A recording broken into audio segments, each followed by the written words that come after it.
नमस्कार दोस्तों, स्वागत है आपका हमारे चैनल में। मेरा नाम है ऋषि। आज के इस वीडियो में हम बात करने वाले हैं कृषि इनपुट अनुदान के बारे में, यानी कि बिहार बाढ़ फसल क्षति अनुदान के बारे में। दोस्तों, मैंने आपको एक वीडियो बनाकर जानकारी दिया था कि बिहार में जो बाढ़ के कारण फसल क्षति हुआ है उसके लिए जो है ऑनलाइन आवेदन है वो जल्दी से जल्दी शुरू किया जाएगा।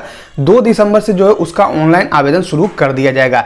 ऐसे में दोस्तों आज के इसमें आपको बताने वाले हैं कि अगर आप उन 17 जिले से आते हैं जिनमें कि यहाँ पे ऑनलाइन आवेदन शुरू होने वाला है कृषि इनपुट अनुदान के लिए, तो आपको कौन कौन सा डॉक्यूमेंट तैयार रखना होगा कृषि इनपुट अनुदान आवेदन करने के लिए।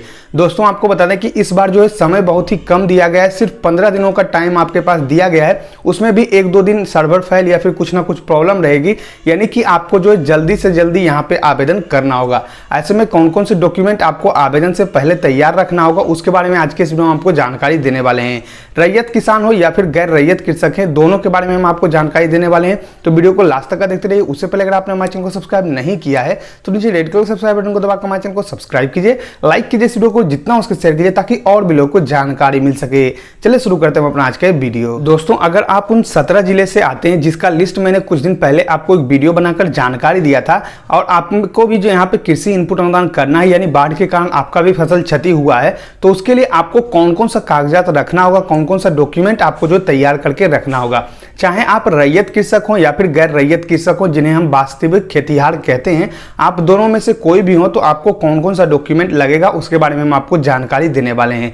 तो सबसे पहले हम शुरू करते हैं दोस्तों। यहाँ पे अगर आप गैर रैयत कृषक हैं, यानी कि जो वास्तविक खेतिहार हम लोग कहते हैं, अगर वास्तविक खेतिहार है तो उनको कौन कौन सा कागजात यहाँ पे लगाने की जरूरत होगी। तो सबसे पहले आपको कुछ बातों का ध्यान रखना होगा, जैसे कि अगर आप गैर रैयत कृषक हैं तो आपके पास जो है आपके खेत का खाता नंबर, खेसरा नंबर, थाना नंबर और कुल रकबा, कितने में आप यहाँ पे खेत कर रहे हैं उसके बारे में आपको पूरी जानकारी होनी चाहिए। दोस्तों, यहाँ पे बहुत सारे लोग ऐसे होते हैं, जब यहाँ पे ऑनलाइन आवेदन होता है तो वो पूछते हैं कि सर हमारे पास तो यहाँ पे ना खाता नंबर है ना खेसरा नंबर, क्योंकि हम जो है दूसरे का जमीन कर रहे हैं। दोस्तों, आप दूसरे का जमीन कर रहे हैं फिर भी आपको जो यहाँ पे खाता नंबर, खेसरा नंबर और कितना रकबा में आप जमीन कर रहे हैं, यानी कुल जमीन आप कितना कर रहे हैं, उसके बारे में आपको पूरी नॉलेज होनी चाहिए, पूरी जानकारी होनी चाहिए, तभी आप जो है यहाँ पे अपना आवेदन जो है कृषि इनपुट अनुदान यानी बिहार बाढ़ फसल क्षति के लिए कर सकते हैं। साथ में दोस्तों यहाँ पे डॉक्यूमेंट की बात करें तो आपके पास जो है किसी भी प्रकार का कोई रसीद या फिर एलपीसी नहीं मांगा जाएगा अगर आप गैर रैयत कृषक हैं, लेकिन आपको जो है यहाँ पे एक स्व घोषणा पत्र यहाँ पे आपको भरवाना होगा। अब स्व घोषणा पत्र किस प्रकार से भरवाता है उसके बारे में हम आपको जानकारी देते हैं। एक स्व घोषणा पत्र होता है जो कि आपको कृषि इनपुट अनुदान जब आपका शुरू किया जाएगा उस टाइम आपको जारी किया जाएगा। उस घोषणा पत्र को भरकर आपको जो है अपने कृषि सलाहकार या फिर वार्ड सदस्य जो आपके होंगे उनसे आपको जो यहाँ पे सिग्नेचर करवाना होगा। उसके बाद ही आप जो यहाँ पे आवेदन कर सकते हैं, यानी कि आपको आवेदन करने से पहले ही ये दोनों लोगों का सिग्नेचर करवाना होगा। दोनों में से किसी का आप सिग्नेचर करवा सकते हैं, यहाँ पे जरूरी नहीं है कि आप दोनों का ही सिग्नेचर करवाएं, लेकिन दोनों में से किसी एक का आपको जो सिग्नेचर करवाना होगा। उसके बाद बात करते हैं दोस्तों कि यहाँ पे आपका जो खेती कर रहे हैं, जहाँ पे जिस जमीन पे, उनके अगल बगल में जो 2 किसान हैं उनका नाम, मोबाइल नंबर और उनके पिताजी का नाम आपको जो यहाँ पे पता होना चाहिए, तभी आप जो है यहाँ पे ये फॉर्म भर सकते हैं।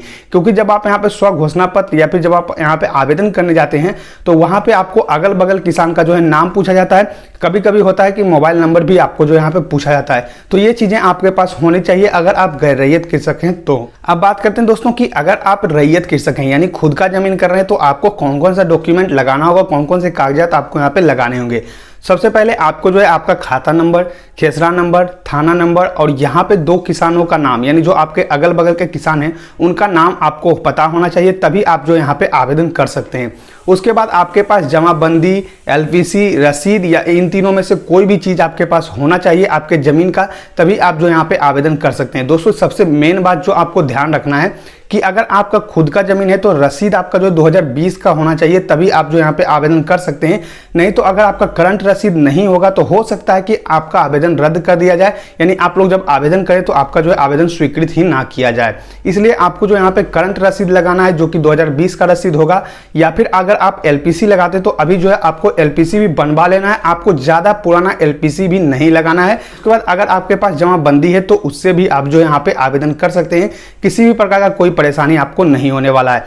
यानी कि आपको जो डॉक्यूमेंट तैयार करने में दोस्तों आपको जो एलपीसी, रसीद या फिर जमाबंदी, इन तीनों में से कोई भी चीज आपको जो अभी बनवा कर रख लेना है, जितना जमीन का आप जो यहाँ पे आवेदन करना चाहते हैं कृषि इनपुट अनुदान के लिए। अब दोस्तों बहुत सारे लोग जो है यहाँ पे रैयत कृषक और गैर रैयत कृषक यानी कि वास्तविक खेतिहार के में भी जो है भरते हैं। तो ऐसे में उनको क्या क्या डॉक्यूमेंट लगाना होगा दोस्तों? ऐसे में आपको जो दोनों डॉक्यूमेंट लगाने होंगे, जैसे कि आपका जो वास्तविक खेतिहार हैं, यानी कि आप जो यहाँ पे किसी दूसरे का खेत कर रहे हैं, तो ऐसे में आपको जो एक स्व घोषणा पत्र भी लगाना होगा, जो कि आपके वार्ड सदस्य या फिर किसान सलाहकार से साइन करवाया हुआ होगा।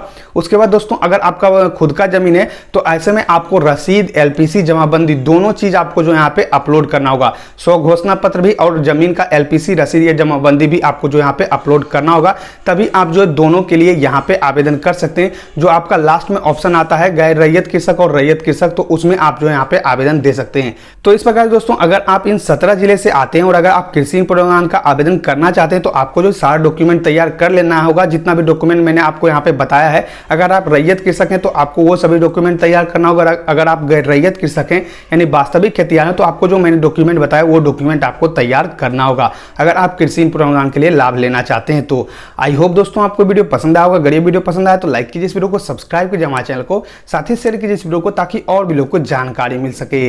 मिलते हैं नेक्स्ट वीडियो में, तब तक के लिए धन्यवाद।